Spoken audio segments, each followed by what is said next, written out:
In this final program of our series, we'll see a film about a combined U.S. and Soviet space program, the mission of Apollo Soyuz.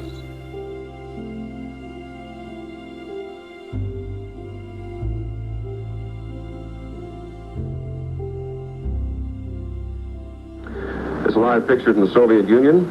Soviet spacecraft, the Soyuz, is scheduled to lift off within this hour, about 50 minutes from now. It'll be followed this afternoon by the launching of an Apollo spacecraft from Florida, and the two will rendezvous and dock in space later this week in a major symbolic expression of détente between the United States and the Soviet Union.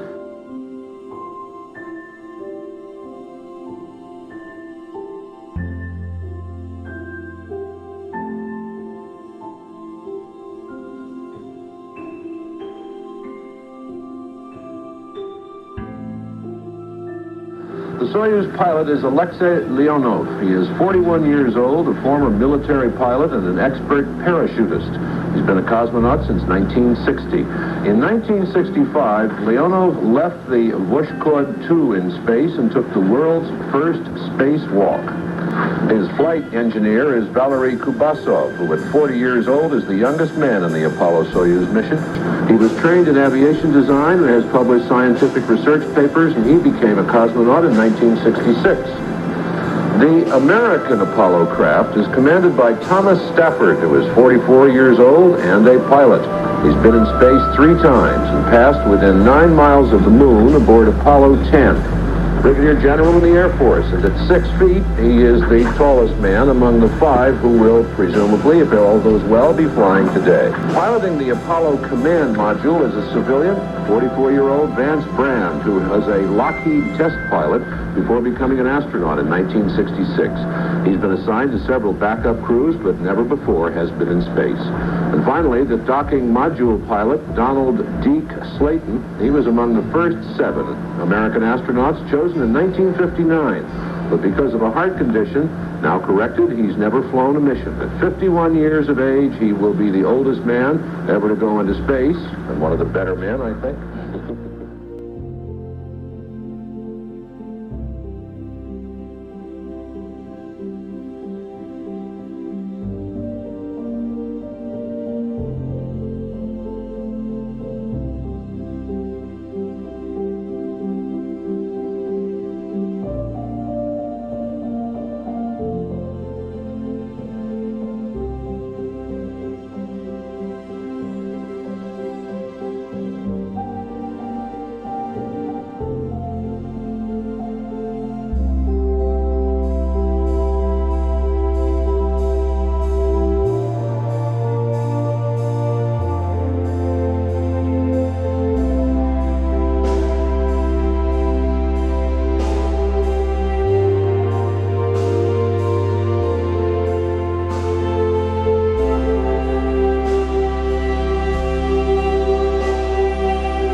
The Russians transmitted television pictures of the arrival of the 2 cosmonauts at the launch site at Baikonur.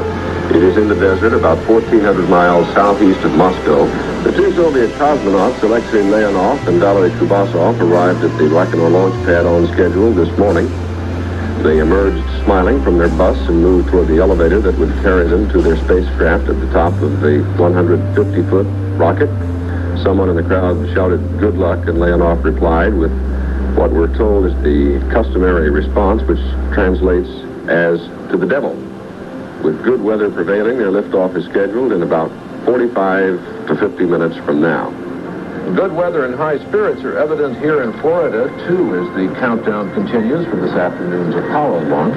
The 3 astronauts, Thomas Stafford, Vance Brand, and Donald Slayton, will see the Soviet launch on videotape this morning after sleeping late. President Ford will watch the Soyuz liftoff at the State Department Auditorium in Washington, along with the Soviet ambassador, Anatoly Dobrinin. We'll also be joined here at the Kennedy Space Center by Alan Shepard, who in 1961 became the first American to travel in space.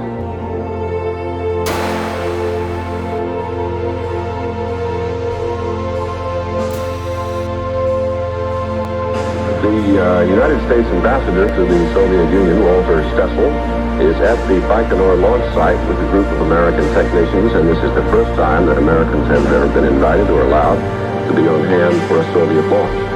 American newsmen, however, are barred from the site, and they are watching from a television center in Moscow.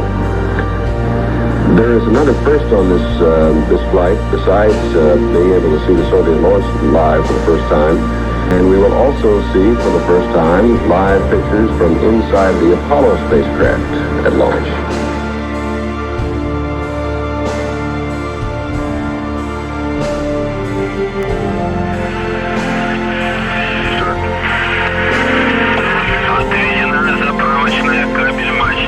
The fueling tower has been removed. 30 seconds before launch. The launch command has been given. Telemetry registry equipment has been turned on. Also the onboard control systems of the registration equipment here. Ignition. The engines are powered up. The launch. The booster is off. Moscow time 15 hours, 20 minutes, 10 seconds. The flight is proceeding normally. The program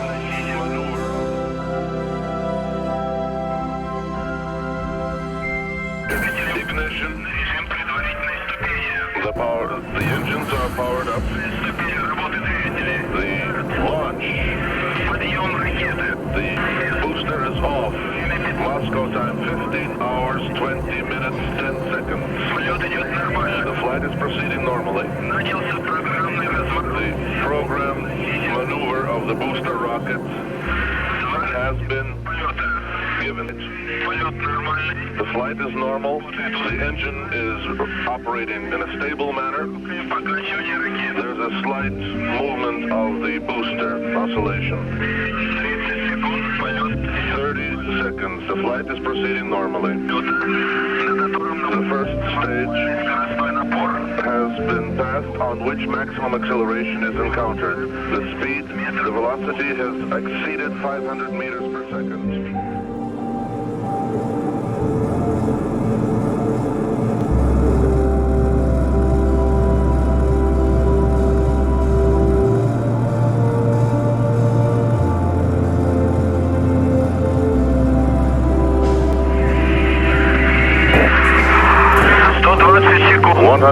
Seconds into the flight. The first stage side segments have separated. The speed is over 1.5 kilometers per second. The second stage engines are operating in a stable manner.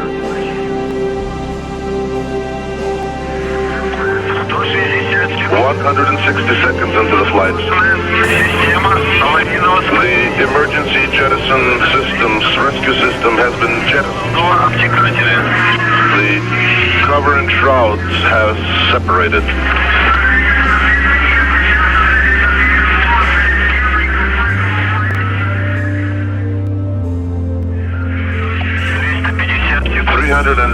Seconds into the flight. Stabilization of the third stage. The third stage is stable.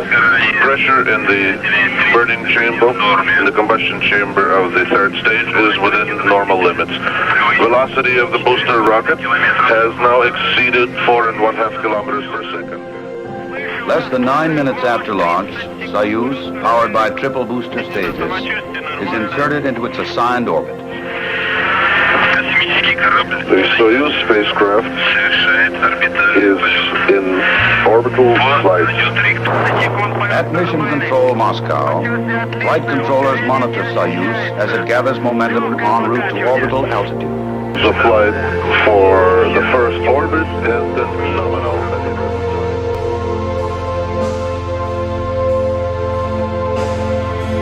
This is Apollo Soyuz Launch Control. The countdown has proceeded smoothly this morning. Russian people, for the first time ever in their space program, were allowed to watch a launch live. Their normal practice is to release films or television tapes of the launches after they have been successfully made. This time they did it our way, and they let the people of the Soviet Union see their astronauts go off, which they did in a very successful launch this morning. A lot of interest in Russia about this space shot, about this cooperation in space. There on your screen you see Anatoly Dobrinin, the ambassador from the Soviet Union to the United States, and that's James Fletcher, the administrator of NASA. Now they are here at Cape Kennedy at the moment, where they are in the control center, and the ambassador will watch the liftoff here as he watched the liftoff of the Russian spacecraft from the State Department in Washington today with President Ford, who made a little speech. 17-second mark. 20 seconds. The engines will actually start. The engine sequence starts at 3.1 seconds in the countdown. We'll hold down till thrust builds up. 11. Engine ready light on. 10, 9, 8, 7, 6, 5, 4, 3, 2. Engine sequence start. 1, 0. Launch commit. We have a liftoff. All engines building up thrust. Moving out. Clear the tower. Roger, tower clear. Roger, Tom, you got good thrust on all engines here. Roger. I got a roll program that started without much. Roger, Tom. Roger. Yeah, she goes switch program, little shaky lift off, but it's smooth as silk down here. Okay. Saturn launch vehicle beginning a 45-second maneuver to the proper roll. Trajectory looking good. 30 seconds, we're on the way. Roger, Tom, you're looking real fine.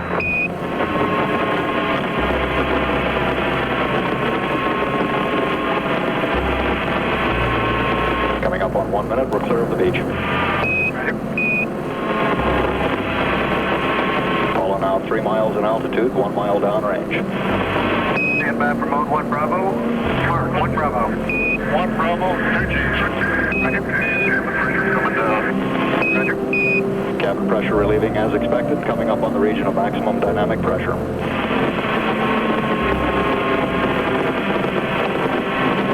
And we're still we're through max Q, everything's still looking good. Send your feet wind on your way. Roger, feet wind.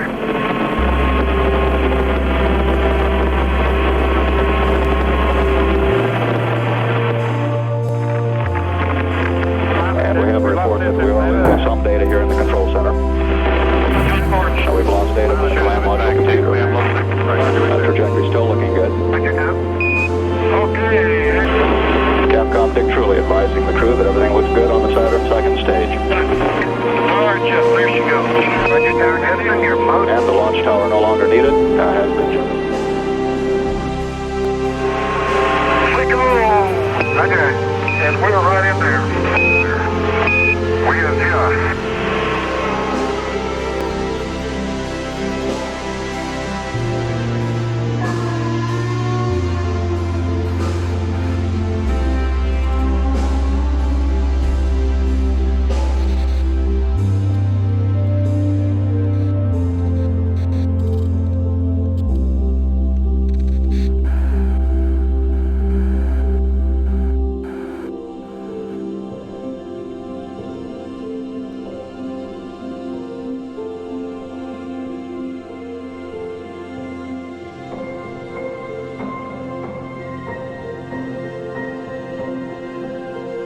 Flight is 3 hours old.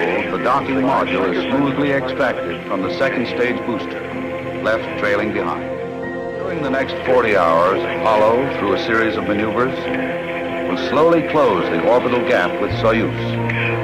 The two crews will meet again, not as members of this or that nationality, but as friends who for 3 years shared their separate cultures and customs, and a part of themselves.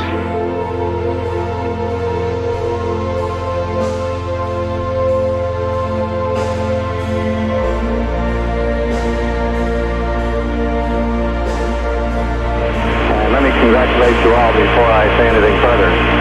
You probably know as well as I do that you're making history today, and this is the first step on a long mission, but also on, I think, a long program with the Soviet Union. Congratulations all for a job extremely well done. I'm probably a lot more excited than you are, but anyway, it was fabulous. Thank you.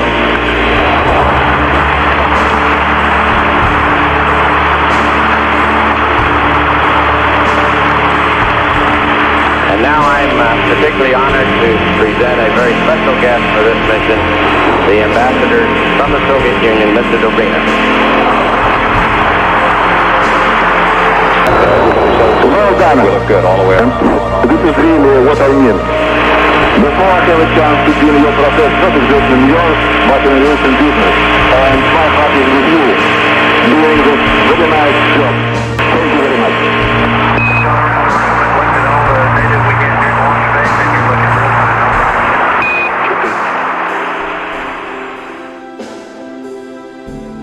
Union in space, talked about for weeks, months, and years now between an American space capsule and a Russian space capsule, greeted with widespread enthusiasm, some indifference, and occasional criticism. We are literally moments from docking now. The Soyuz and the Apollo are very close together. Apollo, of course, has been in pursuit of the Soyuz ever since liftoff a couple of days ago, and now they are beginning to approach Western Europe for a dock-up in what could be as few as 15 minutes from now. Coming together of the two command capsules is at the complete discretion of the capsule commanders. ABC Science and Space Editor Jules Bergman is traditionally, as always, at the mission control in Houston. Jules, does it look as good from there as it does from here?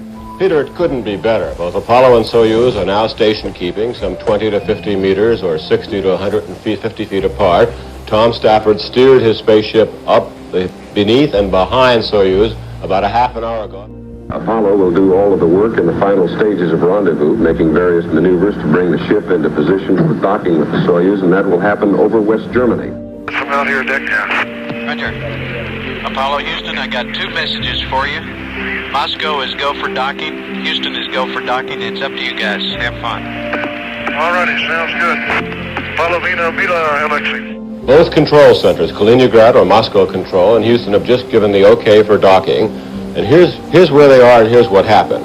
Soyuz, of course, was in a good orbit of about 140 miles altitude as Tom Stafford came in an Apollo with Vance Bren and Deke Slayton, powered his spaceship up underneath Soyuz at about 150 feet distance, came in behind it in the station keeping or formation flying attitude they're now in. And that was to better measure the distance between them while both spacecraft commanders, Leonov and Stafford, made sure everything was okay, and we'd expect that anywhere in 5 to 15 minutes, probably less than that, probably 10 minutes, Stafford would proceed with the actual docking, moving in on Soyuz like this until he docks with it, as working with the new International Joint Docking Adapter Color, which is the new rescue standard, which will enable spacecraft of the future to rescue one another. Okay, copy. This is Apollo Control. Apparently the TPI maneuver was indeed successful. Soyuz Apollo, track switches. I need you 5x5. Hello, Houston. Can you see the Soyuz? He's hidden behind the docking module. Here he comes. There is Soyuz, as seen from Apollo, on the Ida-4 and mission control here. The picture relayed from the ATS satellite. Now as we bear down, you're seeing the picture through the right-hand Apollo docking window, I think, or rendezvous window. Oh, please don't forget about your engine. Soyuz is no more than 40 or 50 feet away, and Tom is still putting on the brakes for this historic first docking in space and first joint manned spaceflight. On the very top of Soyuz is the VHF antenna that the Russians agreed to add in a major concession to U.S. technology. That was the antenna used at 7 o'clock this morning for Stafford to establish the distance between the two spacecraft, where he first found they were about 240 miles apart. Now you're hearing Stafford and Leonov in the final part of the docking. They're getting ready to dock.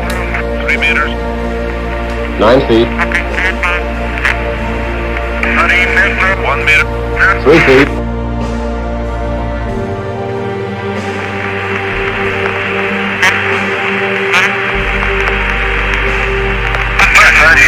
Contact. Capture. booster is docked. Some 136 miles above the Earth at 17,500 miles an hour. We have succeeded. Everything is excellent. Soyuz and Apollo are shaking hands now. Alexei Leonov saying We agree. that the two capsules have themselves shaken hands and a few hours away from the actual handshake between Tom Stafford and Alexei Leonov. Jules, what happens now? Now, they say they've made contact and captured. Capture, the latches are engaged. They have to check that out, Peter, and go through a long checklist. The exact time of docking just established, 12:08 p.m. Eastern Daylight Time. They have a long checklist to go through. Both crews will get a bite to eat, a snack. Then they'll begin the process of getting ready to go into the docking module for the first crew transfer and the first handshake between Alexei Leonov and Tom Stafford. During their two-day joint flight, astronauts and cosmonauts transferred between spacecraft. All right, on the show. I'll provide you loop 3. Okay, the camera. Ha-ha! Trusted. Got it? It'll stay open. Go ahead. Go ahead, Tom. Alexei. Just a moment. Okay, turn on the camera. Hit the remote. Okay. Here. Glad to see you. Here. Очень рад. Это Russia день. Советский Союз. Соединенных Штатов. In the first crew transfer, astronauts Stafford and Slayton are hosted in Soyuz by cosmonauts Leonov and Kubasov. Vance Brand remains behind to monitor Apollo systems.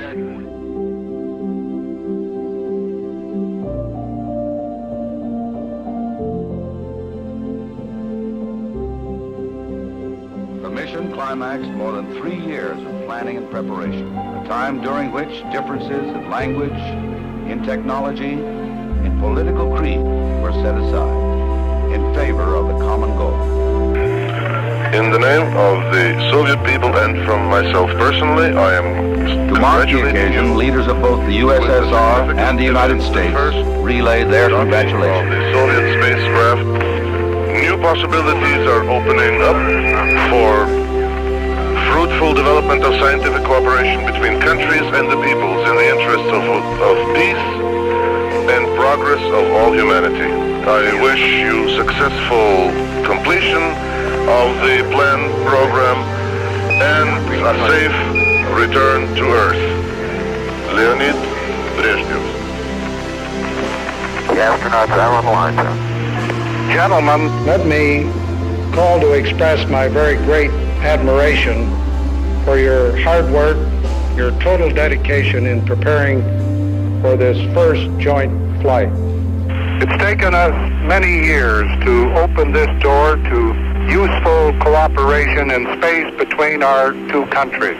And I'm confident that the day is not far off when space missions made possible by this first joint effort will be more or less commonplace. And may I say, in signing off, here's to a soft landing. Thank you very much. Thank you, Mr. President. Among ceremonies scheduled for this first day of joint flight are the exchanges of national flags by the spacecraft commanders. Later, they sign certificates of docking for the Paris-based Fédération Aéronautique Internationale.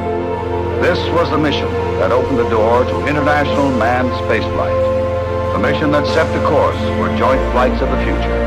They will stay linked together for 2 days, visiting one another's spacecraft, exchanging gifts, eating meals together, performing joint experiments. I'm just putting some strawberries reconstituted. I'm eating some too. We're getting ready to eat some borscht. You can see here.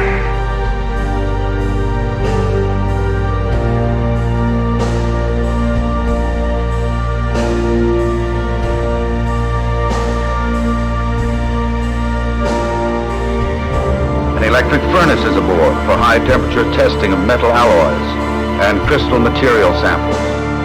Following breakfast in their separate spacecraft, the crews begin the second day's slate of activities, which includes working on the joint experiments. In the day's first transfer, Vance Brand visits Valery Kubasov in Soyuz, and Colonel Leonov is hosted by astronauts Stafford and Slayton in Apollo. Hello, American people. American TV. Activities begin with a tour of both spacecraft. Kubasov shows Soyuz to the American audience. Soyuz. Computer. Tom Stafford explains Apollo to Soviet viewers. Очень важно. It's been a most rewarding 2 days here in space, working with the Apollo Soyuz project. Soon after the third transfer, the spacemen field questions from the Soviet and American Soviet press. Union and the rest of the world has seen is the results of the determination, the cooperation and the efforts by the governments of the two countries, by the managers, engineers, and all the workers involved. It's been a very rewarding experience. Roger, it's Moscow's turn to ask the questions that have been proposed by the press there. Thank you, Bo. Алексей Леонов. Насколько считаете вы комфортабельным корабль «Аполлон»? И как вам нравится американская Consider пища? the Apollo spacecraft to be, and how do you like the American food? Я сегодня 6 часов пробыл на космическом корабле «Аполло», это в космосе. Но as old philosopher says, the best part of a good dinner is not what you eat, but with whom you eat. Spacecraft commanders also join the two halves of an Apollo Soyuz medal. One half launched with Soyuz and the other half with Apollo, to symbolize the link up in orbit. When time comes to retire to their own craft, it's das vidanya and goodbye. The joint experiments would resume the following day, but only by voice. The next face-to-face meeting would be in Moscow in September. This is Apollo Control. At acquisition here, we should have confirmation of undocking and a real-time television picture of Soyuz from Apollo as it backs away. Preparation for the solar eclipse experiment.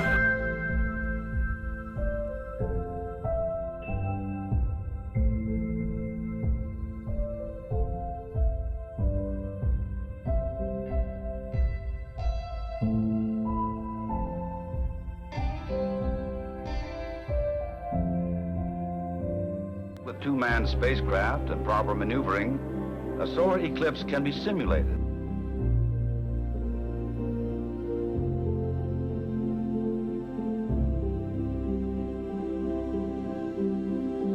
Thus, with Apollo blotting out the solar disk, the Soyuz crew train their cameras on the solar corona, recording pictures for later study.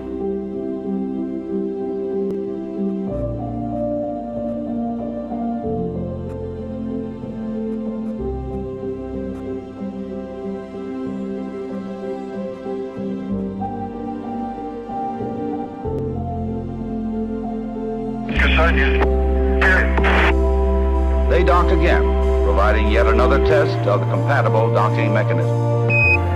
Apollo Houston, it was a beautiful docking. We had a good picture. We can see Italy coming up in the Mediterranean right now.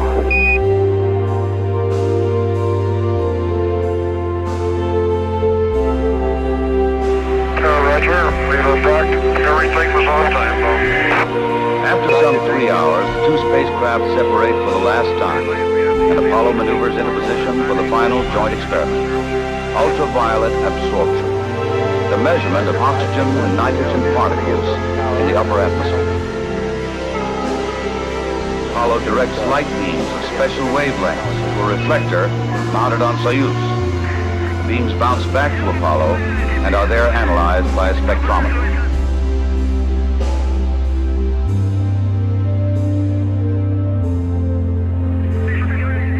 Termination of the experiment signals the end of the joint phase of the mission, and the separation between spacecraft grows more distant with each successive orbit. Apollo will fly solo for 4 more days, but the crew of Soyuz makes ready for return to Earth.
Good morning again. Jim Hartz and Alan Shepard from the Mission Control Center in Houston, Texas. Live this morning, the Soviet spacecraft is about to land in the Soviet Union. Soyuz recovery, a focal point of media coverage, is typical of worldwide interest in the mission.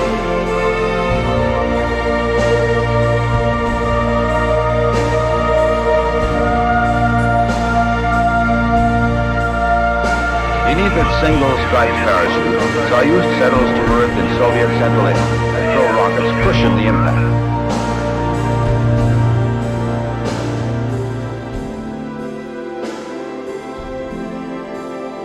Alexei Leonov and Valery Kubasov have secured yet another place in the history of spaceflight. Apollo continues in orbit, carrying out the remainder of the 27 experiments in space sciences, life sciences, and applications. Among the less notable passengers aboard are numbers of killifish. They are in key stages of maturity. Scientists want to pursue an earlier investigation in which fish taken into orbit on Skylab had orientation difficulties in zero gravity, while those that were hatched in orbit adapted quite well. On return to Earth, the specimens will be compared to similar stages of Earth-raised fish.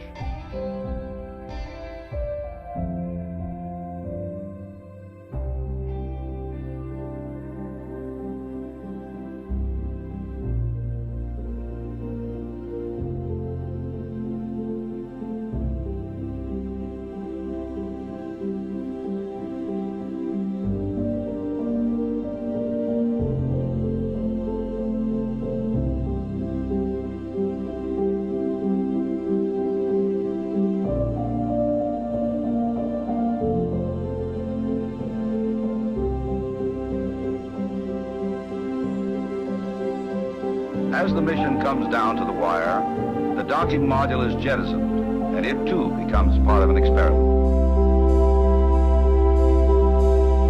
With the two instrumented spacecraft close together in the same orbit, it is possible to measure their relative movements caused by variations in Earth's gravity. The technique provides a means of accurately mapping the Earth's mass structure on a global basis. Go. Retro. Go flight. GNC. Go flight. Apollo Control, 99 hours, 29 minutes, phase elapsed time. Flight Director Frank Littleton. Go. Pulsing his flight controllers. ECOM reports everything looks fine. Go to the burn. Okay, Crip, everything's up. Great shape up here. The only thing we're concerned about is that you've got all your splashdown parties coordinated, over. Well, I've been working on that. Okay, sounds good.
and the end of an era.